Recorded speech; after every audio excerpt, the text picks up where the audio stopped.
Ladies and gentlemen, good afternoon. Welcome on the Culture News. My name is David Serero, and I have the pleasure to have today over the phone a very, very talented producer. He's way more than just a producer. He's a fantastic, passionate musician. His name, ladies and gentlemen, his artist name is jazzgroupiez. He has a website which you must go right away. If you're driving, do not text and drive. But otherwise, the name of the website is called jazzgroupiez. Groupiez is called GROUPIEZ.com, jazzgroupiez. He has released these phenomenal tracks, which we're going to hear all over the weekend. So be prepared. The name of the track is called Sunday. That's perfect, actually, that we're playing it all over the weekend. And this will be playing, this is from an EP that is phenomenal. That is called Purple Fact. You will be in love within the first bar of this new single, which we are pretty much proud of here at iHeartRadio. Ladies and gentlemen, please have my wonderful guest of the day, the one and only jazzgroupiez. How are you today, sir?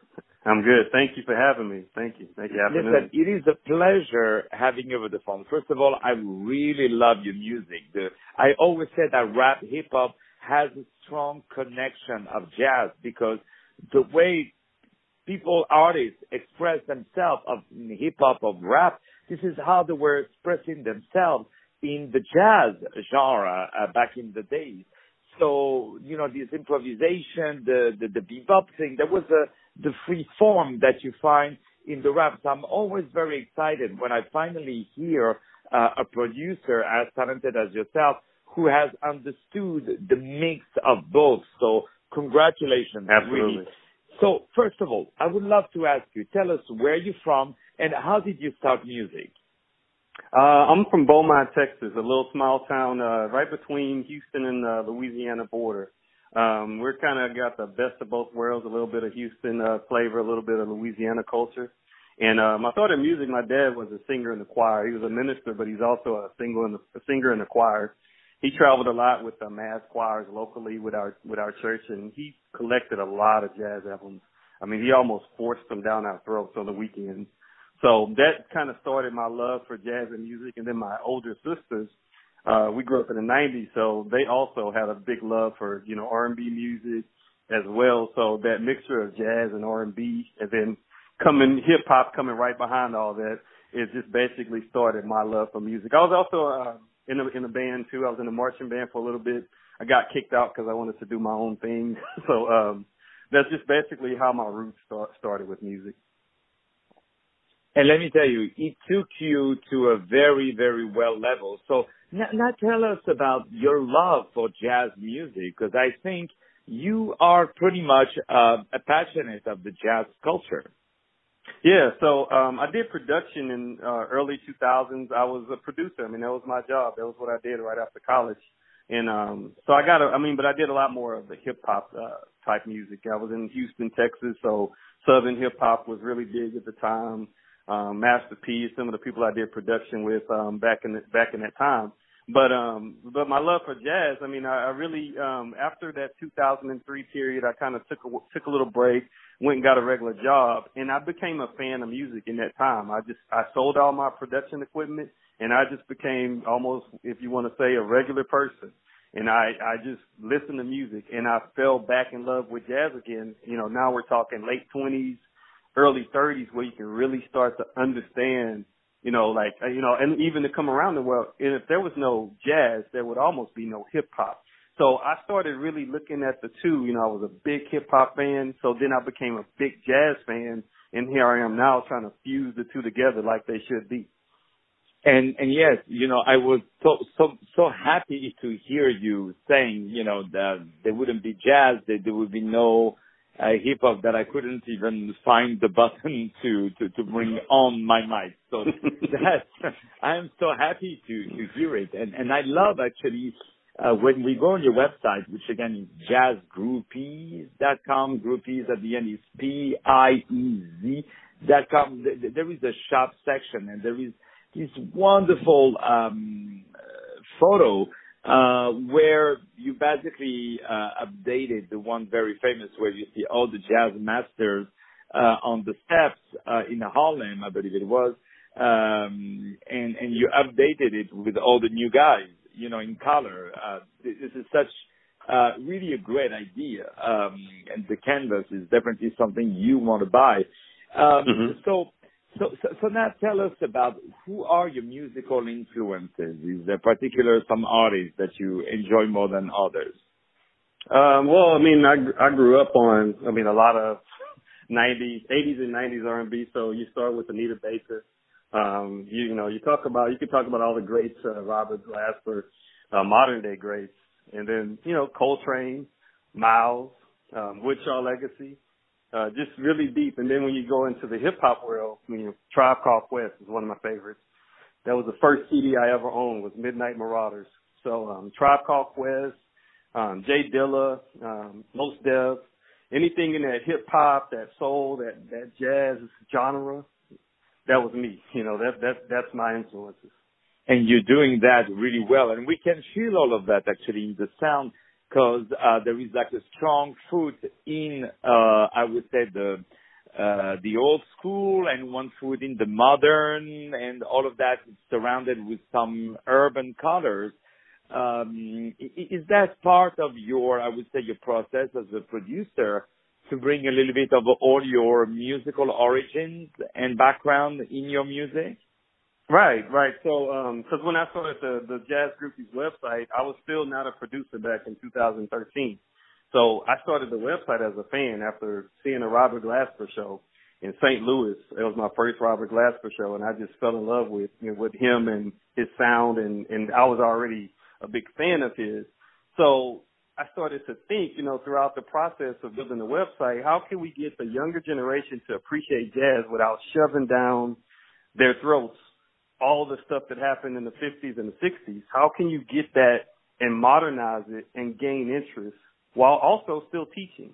But, teaching in a way where you're not pushing it on people. So that's my approach is, to try to fuse, the previous generations with where we're going, appreciate the past, but also embrace the future. So that's my goal. And you're doing that again, wonderfully. So what are your next projects for you? What is the next gig for you, the next commitment, the next production? So the Purple Sax EP, the Sunday single, that's the first lead single off the Purple Sax EP. The EP is basically, I'm in Houston, and I grew up on the Houston hip hop culture, so I'm basically doing something I don't think I've ever seen, where I'm bringing the Houston hip hop culture and then mixing it with the jazz culture, and then also making sure that I recognize the local jazz musicians in Houston that are here now, that, to make opportunities where they don't have to leave the city, and we can create a culture and a network between the hip hop world and the jazz world and the soul world, and keep people here in Houston where they don't have to leave and go to New York and go overseas. So the Purple Sax EP will be complete, and I'm looking for a late October, early November release on that. After that, I'm working on a larger scale album going to be called Evolve. Evolve is going to be me going to different cities and working with jazz and local musicians in those cities, and then bringing it all together for one album and showing the evolution of jazz around the world. And then I like to kind of follow that up with a documentary. That'll be later, probably midsummer, later next year. But those are the two big projects I have working right now. And we can wait to hear them. And of course, we say hello to all our wonderful audience back in Houston. We say hello to them. And I disagree with you, because people should leave Houston and come to us. Right. I think New York was very selfish. No. New York. The reason why I want them to leave Houston is that because we want to see them on stage, we want to enjoy them. Right, absolutely. But I absolutely understand what you mean. I come from the opera world, and back in the days, all the American opera singers, they had to go to Europe to make a career, to make a name. And now in America, they can train, they can learn, they can get all the experience, and nice European singers who want to come to America. So I'm pretty sure what you're trying to do in Houston is amazing, because not only all the people, the locals, they don't have to go anywhere else to get exposure. They can get all of that in Houston, because I know they have some great music festivals where iHeartRadio, as a matter of fact, is a partner. But also, it can be the place where soon New York will go to Houston to get exposure and work with people like you, like, L.A. Reid did with the Atlanta and all these great people around. So before we start to play, the instant is coming, the instant. So first of all, the instant is coming to here Sunday. Tell us, how that collaboration with Big Pokey, who is the wonderful rap artist who is playing on that track, how did you start with him before we say goodbye to each other? So the song came about because it's influenced by a song off of one of Big Pokey's albums. It's a classic in Houston locally. It's a song called Ball and Parlay. I think the Tuskegee band plays it a lot at their football games. But I thought that would be a great fuse to have a live version of it. So I got with John Palmer, a talented musician out of Philadelphia, to get he played the bass and the keys. I reached out. Once I had the track, I reached out to Big Pokey, told him what I was trying to do. Very receptive, answered me right away, said, hey, I love it. Let's get in the studio. And we did it in about a couple of weeks. And so that's it. It's just basically bringing a Houston classic hip-hop song with a jazz approach.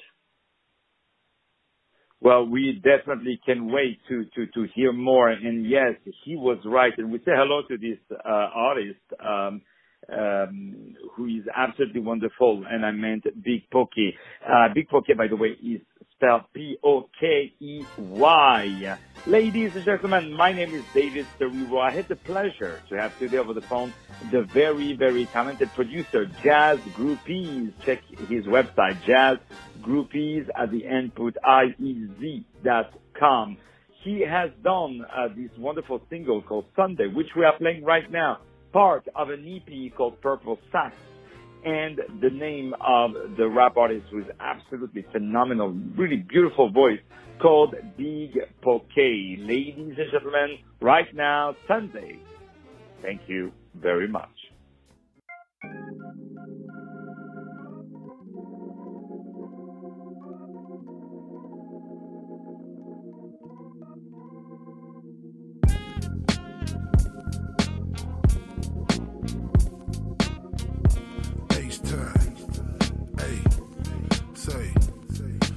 H-Time, y'all know how them Sundays are. Slab City boys pulling out their Sunday car. Make a stop at the store, homie, grab some gauze. What I got in this zigzag, about to have you on Mars. It's hot outside, the mamas all over the place.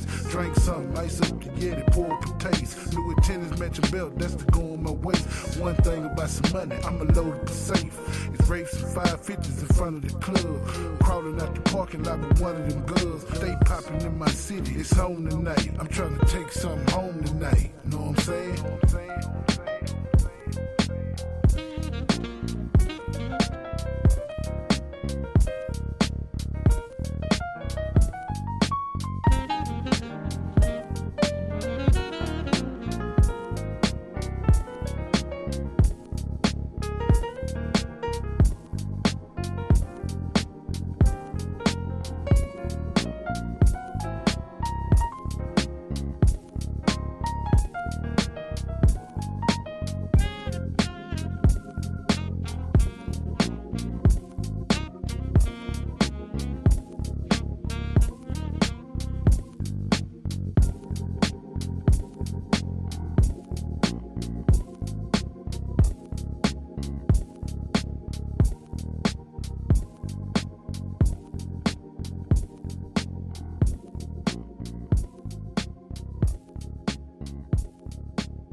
Summer may be over, but the Aer Lingus Happy Winter Deals have arrived. With up to 30% off flights to Europe, you could enjoy a city break in Barcelona or Milan. Shop at the magical Christmas markets in Frankfurt or Dusseldorf, or even hit the ski slopes around Toulouse or Vienna. So don't delay. Swap your winter chills for holiday thrills by booking a great value break today. Smart books now and looks forward to a happy winter. Smart flies Aer Lingus. Book now at aerlingus.com. Offer subject to conditions and availability.